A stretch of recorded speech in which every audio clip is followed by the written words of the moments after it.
ನಮಸ್ಕಾರ ಸ್ನೇಹಿತರೆ, ಹೇಗಿದ್ದೀರಿ ನೀವೆಲ್ಲ? ನಿಸ್ ಫ್ಯಾಮಿಲಿಗೆ ಸ್ವಾಗತ. ನನ್ನ ನೆಟ್ಟ ಗಿಡದಲ್ಲಿ ಎಷ್ಟು ಮೆಣಸಾಗಿದೆ ಅಂತಲೇ ನೋಡ್ತೀರಾ?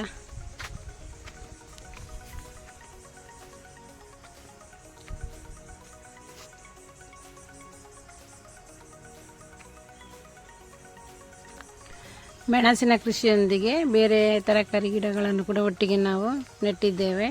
ಕೆಲವು ಅದರ ಬುಡದಲ್ಲಿ ಬೀಜವನ್ನು ಬಿತ್ತಿದ್ದೆವು, ಅದು ಕೂಡ ಗಿಡಗಳಾದ ನಂತರ ಬೇರೆ ಗೋಣಿ ಚೀಲದಲ್ಲಿ ನೆಟ್ಟಿದ್ದೆವು. ಹಾಗೂ ಕೆಲವು ಈ ಪಾರೆ ಮೇಲೆ ಕಲ್ಲನ್ನು ಸುತ್ತಲೂ ಕಟ್ಟಿ ಅದಕ್ಕೆ ಮಣ್ಣು ಬೇಕಾದಂತಹ ಅದಕ್ಕೆ ಗೊಬ್ಬರ ಎಲ್ಲ ಹಾಕಿ ಅದರಲ್ಲಿ ನೆಟ್ಟಿದ್ದೆವು. ಅದರಲ್ಲೀಗ ಸೋರೆಕಾಯಿ ಎಲ್ಲ ಆಗಿದೆ, ಕುಂಬಳಕಾಯಿ ಆಗಿದೆ, ಹಾಗೂ ಜೋಳದ ಬೀಜವನ್ನು ಬಿತ್ತಿದ್ದೆ, ಅದರಲ್ಲಿ ಕೂಡ ಜೋಳ ಆಗಿದೆ. ಈಗ ಸೂರ್ಯಕಾಂತಿ ಗಿಡಗಳು, ಅದರಲ್ಲಿ ಸೂರ್ಯಕಾಂತಿ ಆಗಿ ಒಣಗಿ ಅದರ ಬೀಜವನ್ನು ಕೂಡ ತೆಗೆದಿಟ್ಟಿದ್ದೇವೆ ನಾವು. ಸೋರೆಕಾಯಿ ಒಂದು ರೌಂಡ್ ಆಗಿ ಈಗ ಮುಗಿದಿದೆ. ಈಗ ವಾಪಸ್ ಎರಡನೇ ಸಲ ಅದು ಚಿಗುರಿ ಅದರಲ್ಲಿ ಹೂ ಬಿಟ್ಟಿದೆ ಹಾಗೂ ಕಾಯಿಗಳಾಗಿವೆ. ಮೆಣಸು ಕೂಡ ಕೆಲವು ಗಿಡದಲ್ಲಿ ಎರಡನೇ ರೌಂಡಿಗೆ ಆಗ್ತಾ ಇದೆ. ದಿನ ಸ್ವಲ್ಪ ಸ್ವಲ್ಪ ಎಣ್ಣದಾಗಿ ನಾವು ಮೆಣಸನ್ನು ಕೊಯ್ದು ಎಲ್ಲ ಒಣಗಿಸಿಟ್ಟಿದ್ದೇವೆ. ಕೆಲವು ಮೆಣಸಿನ ಗಿಡಗಳಿಗೆ ಮುರುಟು ರೋಗ ಸ್ಟಾರ್ಟ್ ಆಗಿದೆ. ಅದನ್ನು ಕೂತ್ಕೊಂಡು ಅದಕ್ಕೆ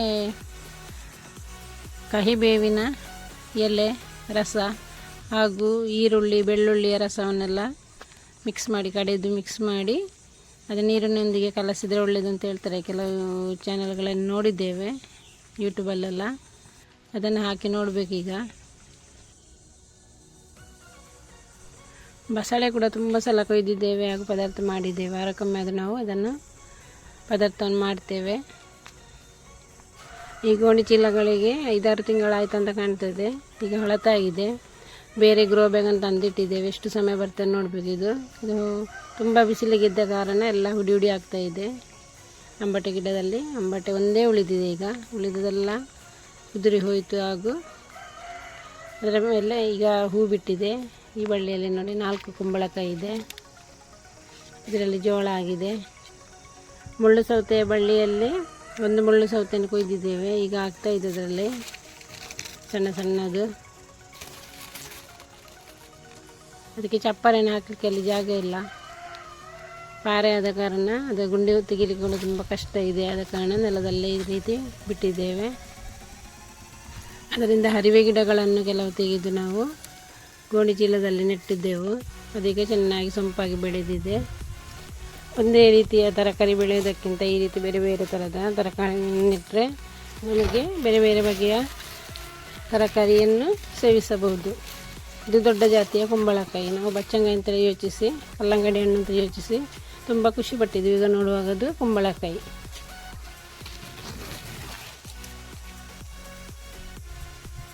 ಈ ಕುಂಬಳಕಾಯಿ ಬಳ್ಳಿ ನೋಡುವಾಗ ಕಲ್ಲಂಗಡಿ ಹಣ್ಣಿನ ಬಳ್ಳಿ ಥರವೇ ಇತ್ತು, ಅದೇ ರೀತಿ ಎಲೆಗಳೆಲ್ಲ.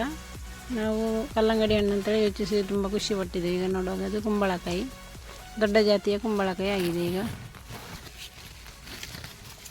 ಈ ಮೆಣಸಿನ ಕೃಷಿಯೊಂದಿಗೆ ನಾನು ಹರಿವೆ ಬೀಜವನ್ನು ಹಾಕಿದ್ದೆ. ಬೀಜ ಚಿಕ್ಕ ಚಿಕ್ಕ ಗಿಡಗಳಿದ್ದು ಅದನ್ನು ತೆಗೆದು ಬೇರೆ ಗೋಣಿ ಚೀಲದಲ್ಲಿ ನೆಟ್ಟಿದ್ದೆ. ಈಗ ಇಷ್ಟು ದೊಡ್ಡದಾಗಿ ಬೆಳೆದಿದೆ. ತುಂಬ ಖುಷಿ ಆಗ್ತದೆ ಅದನ್ನೆಲ್ಲ ನೋಡುವಾಗ. ಇದನ್ನೆಲ್ಲ ಬೇರೆ ಬೇರೆ ಥರದ ನಮಗೆ ಸಾರು ಹಾಗೂ ಉಪ್ಪುಗರಿ ಇದೇ ರೀತಿ ಬೇರೆ ಬೇರೆ ಥರದ ಪದಾರ್ಥಗಳನ್ನು ಮಾಡ್ಬೋದು. ಇದು ಕೂಡ ನಾನು ಬೇರೆ ಗೋಣಿ ಚೀಲದಲ್ಲಿ ನೆಟ್ಟಿದ್ದೆ. ಅದರಿಂದ ಸಣ್ಣ ಸಣ್ಣ ಗಿಡಗಳನ್ನು ತೆಗೆದು ಬೇರೆ ಗೋಣಿ ಚೀಲದಲ್ಲಿ ನೆಟ್ಟ ಕಾರಣ ಈಗ ಅಲ್ಲಲ್ಲಿ ಹರಿವೆ ಕೂಡ ಆಗಿದೆ. ಕೆಲವು ದೊಡ್ಡ ಗಿಡಗಳನ್ನು ಕಟ್ ಮಾಡಿದ ಅದರ ಚಿಗುರು ಬಂದು ಆ ರೀತಿಯಾಗಿದೆ. ಇದು ಕರಿಮೆಣಸಿನ ಗಿಡ, ಇದರಲ್ಲಿ ಕೂಡ ಕರಿಮೆಣಸಾಗಿದೆ. ಇದು ಪುದೀನ ನಮಗೆ ಬೇಕಾದಾಗ ಜ್ಯೂಸಿಗೆ ಅಥವಾ ಚಿಕನ್ ಮಟನ್ ಆ ರೀತಿ ಸಾರು ಮಾಡುವಾಗ ಅದಕ್ಕೆ ಕೂಡ ಅದನ್ನು ಉಪಯೋಗಿಸಬಹುದು. ಕೆಲವು ಹರಿವೆ ಗಿಡಗಳು ದೊಡ್ಡ ಗಿಡಗಳನ್ನು ಕಟ್ ಮಾಡಿದ್ದೆವು, ಅದರಿಂದ ಈಗ ಚಿಗುರು ಬಂದು ಗಿಡಗಳಾಗಿವೆ. ಕೆಲವು ಬಸಳೆ ಗಿಡಗಳನ್ನು ಬೇರೆ ಕಡೆ ನಾನು ನೆಟ್ಟಿದ್ದೇನೆ. ಒಂದು ಕಡೆ ಬಸಳೆ ಮುಗಿಯುವಾಗ ಇನ್ನೊಂದು ಕಡೆ ಆಗ್ಬೋದು ಅಂತೇಳಿ. ಇದು ಗಾಂಧಾರಿ ಮೆಣಸಿನ ಗಿಡ. ಇಲ್ಲಿ 2-3 ಕಡೆ ಗಾಂಧಾರಿ ಮೆಣಸು ಕೂಡ ಆಗ್ತಾಯಿದೆ. ಇದು ನನಗೆ ತುಂಬ ಯೂಸ್ ಆಗ್ತಾಯಿದೆ. ಮಜ್ಜಿಗೆಗೆಲ್ಲ ಹಾಕ್ತಾಯಿದ್ದೇನೆ ಹಾಗೂ ಸಂಡಿಗೆಲ್ಲ ಮಾಡುವಾಗ ಅದಕ್ಕೆ ಈ ಗಾಂಧಾರಿ ಮೆಣಸನ್ನೇ ಹಾಕಿದೆ. ಆರೋಗ್ಯಕ್ಕೆ ತುಂಬ ಒಳ್ಳೆಯದು. ಇದು ನಾನು ಗಾಂಧಾರಿ ಮೆಣಸನ್ನು ಒಣಗಿಸಿ ಅದನ್ನು ಪುಡಿ ಮಾಡಿ ಪೌಡರ್ ಮಾಡಿ ಇಟ್ಟುಕೊಂಡಿದ್ದೇನೆ. ಈಗ ಮಳೆ ಪ್ರಾರಂಭವಾಗಿದೆ, ಅಲ್ಲಲ್ಲಿ ನೀರು ನಿಂತರೆ ಸೊಳ್ಳೆಗಳು ಸ್ಟಾರ್ಟ್ ಆಗ್ತದೆ. ಆದ ಕಾರಣ ಈ ಗಪ್ಪಿ ಮೀನನ್ನು ಸಾಕಿದರೆ ಸೊಳ್ಳೆಗಳು ಈ ನೀರಲ್ಲಿ ಮರಿ ಇಡುವುದಿಲ್ಲ, ಮೊಟ್ಟೆ ಇಡುವುದಿಲ್ಲ, ಮೀನುಗಳು ತಿನ್ನುತ್ತವೆ. ಆದ ಕಾರಣ ಅಲ್ಲಲ್ಲಿ ಪಾತ್ರೆಗಳಲ್ಲಿ ನೀರಲ್ಲೆಲ್ಲ ಗಪ್ಪಿ ಮೀನನ್ನು ಹಾಕಿ ಸಾಕುವುದರಿಂದ ಈ ಸೊಳ್ಳೆಗಳು ಬರುವುದನ್ನು ತಡೆಗಟ್ಟಬಹುದು. ಈ ಮೀನನ್ನು ಸಾಕುವುದರಿಂದ ಹಲವಾರು ರೋಗಗಳಿಂದ ನಮಗೆ ದೂರ ಇರಬಹುದು. ನಾವು ತುಂಬ ಪಾತ್ರೆಗಳಲ್ಲಿ ಮೀನನ್ನು ಹಾಕಿಟ್ಟಿದ್ದೇವೆ, ಸಾಕ್ತಾ ಇದ್ದೇವೆ. ಕೆಲವು ಫಿಶ್ ಟ್ಯಾಂಕ್ ಇದೆ, ಹಾಗೂ ಅಕ್ವೇರಿಯಮಲ್ಲಿ ಕೂಡ ಮೀನಿದೆ, ಹಾಗೂ ಕೆಲವು ಫ್ರಿಜ್ಜಿನ ಹಳೆ ಬಾಕ್ಸ್ಗಳಲ್ಲಿ ಕೂಡ ಸಾಕಿದ್ದೇವೆ. ಇದರಲ್ಲಿ ಪಡುವಲಕಾಯಿಯ ಬೀಜವನ್ನು ಕೂಡ ಹಾಕಿದ್ದೇವೆ, ಅದು ಕೂಡ ಈಗ ಹೂ ಬಿಡ್ತಾ ಇದೆ. ಇದು ಸ್ಪಾಂಜ್ ಗಾರ್ಡ್, ಪಡುವಲಕಾಯಿಯಾಗಿ ಇನ್ನೊಂದು ಗಿಡ್ಡದರದ ತರಕಾರಿ, ಅದು ಕೂಡ ಹೂ ಬಿಟ್ಟಿದೆ. ಬೆಂಡೆಕಾಯಿ ಗಿಡದಲ್ಲಿ ಸಣ್ಣ ಸಣ್ಣ ಬೆಂಡೆಕಾಯಿಗಳಾಗಿವೆ. ಗಿಡ ಸೊಂಪಾಗಿ ಬೆಳೆದಿದೆ, ಆದರೆ ಬೆಂಡೆಕಾಯಿ ಸಣ್ಣ ಸಣ್ಣದಾಗಿದೆ. ಎಷ್ಟು ದೊಡ್ಡದಾಗ್ತದೆ ಗೊತ್ತಿಲ್ಲ. ಇದನ್ನೆಲ್ಲ ನೋಡುವಾಗ ತುಂಬ ಖುಷಿ ಆಗ್ತಾ ಇದೆ.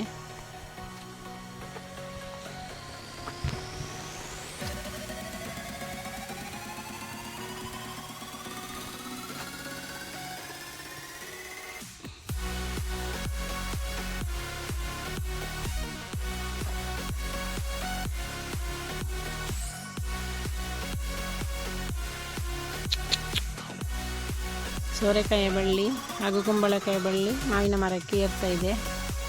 ಅಲ್ಲಿ ಕೂಡ ಅರ್ಧದಲ್ಲಿ ಕುಂಬಳಕಾಯಿ ಆಗಿದೆ.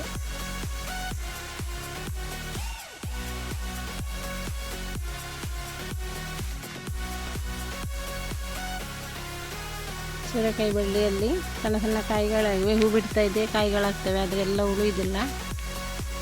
ಸ್ವಲ್ಪ ದೊಡ್ಡದಾಗುವುದು ಒಣಗಿ ಕೊಳೆತು ಉದುರಿ ಹೋಗ್ತಾ ಇದೆ. ಇನ್ನು ಮಳೆ ಬಂದ ನಂತರ ಚೆನ್ನಾಗಿ ಉಳಿಬಹುದೇನು, ಆದರೆ ನೀರಿಗೆ ಏನು ಕಷ್ಟ ಆಗಲಿಲ್ಲ ದೇವರ ದಯೆಯಿಂದ. ಗಿಡಗಳೆಲ್ಲ ಫ್ರೆಶ್ ಆಗಿವೆ. ಇದೊಂದು ಯಾವ ರೀತಿಯ ಮೆಣಸು ಅಂತ ಗೊತ್ತಾಗಿಲ್ಲ, ಹೂವಿನ ಥರ ಮೇಲೆ ಭಾಗದಲ್ಲಿ ಆಗ್ತಾ ಇದೆ.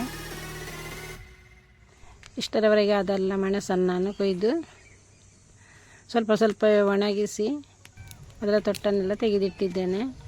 ಮೊದಲಿಗೆ ತೆಗೆದ ಹಾಗೆ ಅದನ್ನು ಒಣಗಿಸಿ ಪ್ಯಾಕ್ ಮಾಡಿಟ್ಟಿದ್ದೇನೆ, ಏನು ಗಾಳಿ ತಾಗದ ಹಾಗೆ. ಇದರಲ್ಲಿ ಎಲ್ಲ ಬಗೆಯ ಮೆಣಸಿನ ಗಿಡಗಳಿದ್ದ ಕಾರಣ ತುಂಬ ಸಹಾಯ ಆಗ್ಬೋದು. ಯಾಕೆಂದರೆ ನಾವು ಎರಡು ಬಗೆಯ ಮೆಣಸನ್ನು ಪದಾರ್ಥ ಮಾಡುವಾಗ, ಸಾರು ಮಾಡುವಾಗ ಅದಕ್ಕೆ ಉಪಯೋಗಿಸ್ತೇವೆ. ಆದ ಕಾರಣ ಇದರಲ್ಲಿ ಎಲ್ಲ ಬಗೆಯ ಮೆಣಸುಗಳಿವೆ. ಮೀನು ಸಾರಿಗೆ ಹಾಗೂ ತರಕಾರಿಗೆಲ್ಲ ನಾನು ಇದರಿಂದಲೇ ಕಾಯಿ ಮೆಣಸನ್ನು ಕೊಯ್ದು ಉಪಯೋಗಿಸ್ತಾ ಇದ್ದೆ. ಹಣ್ಣಾಗಿ ಒಣಗಿಸಿದ ಮೆಣಸಿನಕಾಯಿಯನ್ನು, ಮೊದಲಿಗೆ ಕೊಯ್ದ ಮೆಣಸಿನಕಾಯಿಯನ್ನು ಈ ರೀತಿ ಪ್ಯಾಕ್ ಮಾಡಿ ಸೀಲ್ ಮಾಡಿ ಇಟ್ಟುಕೊಂಡಿದ್ದೇನೆ. ಅದಕ್ಕೆ ಗಾಳಿ ತಾಗದಿದ್ದರೆ ಏನು ಹಾಳಾಗುವುದಿಲ್ಲ. ಇನ್ನೂ ಸ್ವಲ್ಪ ಒಣಗಲಿಕ್ಕೆ ಬಾಕಿ ಇದೆ. 2-3 ದಿನದಿಂದ ಸರಿ ಬಿಸಿಲಿಲ್ಲ. ಆದ ಕಾರಣ ಒಲೆಯ ಸೈಡಲ್ಲಿ ಇಟ್ಟು ನಾನು ಒಣಗಿಸ್ತಾ ಇದ್ದೇನೆ, ಅಲ್ಲಿ ಬೇಗನೆ ಒಣಗುವುದು. ಕೊಯ್ದ ಕೂಡಲೇ ನಾನು 1 ದಿನ ಬಿಟ್ಟು ನಂತರ ಅದನ್ನು ಒಣಗಿಸುವುದು. ಕೆಲವು ಸ್ವಲ್ಪ ಹಣ್ಣಾಗಲಿಕ್ಕೆ ಬಾಕಿ ಇರ್ತದೆ. ಇದು ಯಾವ ರೀತಿಯ ಮೆಣಸು ಅಂತೆಲ್ಲ ಗೊತ್ತಿಲ್ಲ, ಕಾಶ್ಮೀರ ಚಿಲ್ಲಿ ಆಗಿರ್ಬೋದು ಅಂತ ಯೋಚಿಸ್ತಾ ಇದ್ದೇನೆ. ಇದು ವೆರೈಟಿಯಾದ ಮೆಣಸು. ಇದು ಒಣಗಲಿಕ್ಕೆ ತುಂಬ ದಿನ ಬೇಕಾಗುವುದು. ಎಲ್ಲ ಮೆಣಸು ಆಗುವಾಗ ಎಷ್ಟಾಗ್ತದೆ ನೋಡಬೇಕೆಂಬ ಇಂಟ್ರೆಸ್ಟಲ್ಲಿ ಎಲ್ಲ ನಾನು ಇದೇ ರೀತಿ ಪ್ಯಾಕ್ ಮಾಡಿ ಇಡ್ತಾ ಇದ್ದೇನೆ. ಮನೆ ಉಪಯೋಗಕ್ಕೆ ಈಗ ತೆಗೆಯುವುದಿಲ್ಲ, ಬೇರೆ ಅಂಗಡಿಯಿಂದ ತಂದ ಮೆಣಸನ್ನೇ ಉಪಯೋಗಿಸ್ತಾ ಇದ್ದೇನೆ. ಇದು 2 ವರ್ಷದ ಮೊದಲು ನಾನು ತೆಗೆದುಕೊಂಡ ಸೀಲರ್. ಇದರಲ್ಲೇ ನಾನು ಸೀಲ್ ಮಾಡೋದು. ಪ್ರತಿಯೊಂದು ವಸ್ತುವನ್ನು ಕೂಡ ಪ್ಯಾಕ್ ಮಾಡಿ ಸೀಲ್ ಮಾಡಲಿಕ್ಕೆ ಇದು ತುಂಬ ಉಪಕಾರ ಆಗ್ತದೆ.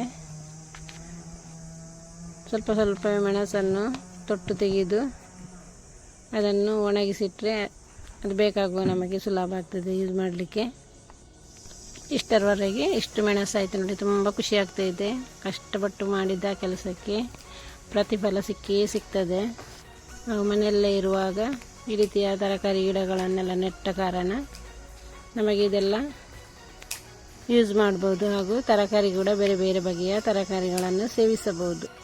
ಮಾರ್ಕೆಟಿಂದ ವಿಷಕಾರಿಯಾದಂತಹ ತರಕಾರಿಗಳನ್ನೆಲ್ಲ ತರುವುದಕ್ಕಿಂತ ನಾವೇ ಮನೆಯಲ್ಲಿ ಕಷ್ಟಪಟ್ಟು ವಿಷರಹಿತ ಆಹಾರವನ್ನು ಸೇವಿಸುವುದು ಉತ್ತಮ. ಹಾಗೆ ಮನಸ್ಸಿಗೆ ನೆಮ್ಮದಿ ಕೂಡ ಸಿಗ್ತದೆ. ಈ ತರಕಾರಿ ಗಿಡಗಳನ್ನು ದಿನ ನೋಡ್ತಾ ಇದ್ದರೆ ತುಂಬ ಖುಷಿಯಾಗೋದು. ನಾವು ಈ ಮೆಣಸಿನ ಗಿಡಗಳಿಗಾಗಲಿ ಅದ್ರ ಬುಡಕ್ಕಾದರೂ ಏನು ಬೆಲೆ ಕೊಟ್ಟು ಅಂತ ತರಲಿಲ್ಲ. ಮನೆಯಲ್ಲೇ ಇರುವ ವಸ್ತುಗಳಿಂದ ನಾವು ಇದನ್ನು ನೆಟ್ಟು ಬೆಳೆಸಿದ್ದೇವೆ. ಕಂಪೋಸ್ಟು ಹಾಗೂ ಬೂದಿ ಹಾಗೂ ಸಗಣಿ ಇಂಥದ್ದೆಲ್ಲ ಹಾಕಿ ನೆಟ್ಟಿದ್ದೆವು. ಈಗ ನಮಗೆ ಇಷ್ಟು ಮೆಣಸು ದೊರಕಿದೆ. ಇಂಥ ಕೃಷಿಗೆ ನಾವು ಸ್ವಲ್ಪ ಸಮಯವನ್ನು ಮಾತ್ರ ಕಳೆದರೆ ಸಾಕು. ಸ್ವಲ್ಪ ಶ್ರಮ ಪಟ್ಟರೆ ನಮಗೆ ಒಳ್ಳೆಯ ಪ್ರತಿಫಲ ಸಿಗುವುದು. ಆ ಗಿಡಗಳಿಗೆ ಸಮಯಕ್ಕೆ ಸರಿಯಾಗಿ ಸ್ವಲ್ಪ ನೀರನ್ನು ಹಾಗೂ ಅದಕ್ಕೆ ಬೇಕಾಗುವಂತಹ ಸ್ವಲ್ಪ ಗೊಬ್ಬರವನ್ನೆಲ್ಲ ಹಾಕಿದರೆ ಇದೇ ರೀತಿ ಯಾರಿಗಾದರೂ ನೆಟ್ಟು ಬೆಳೆಸಬಹುದು.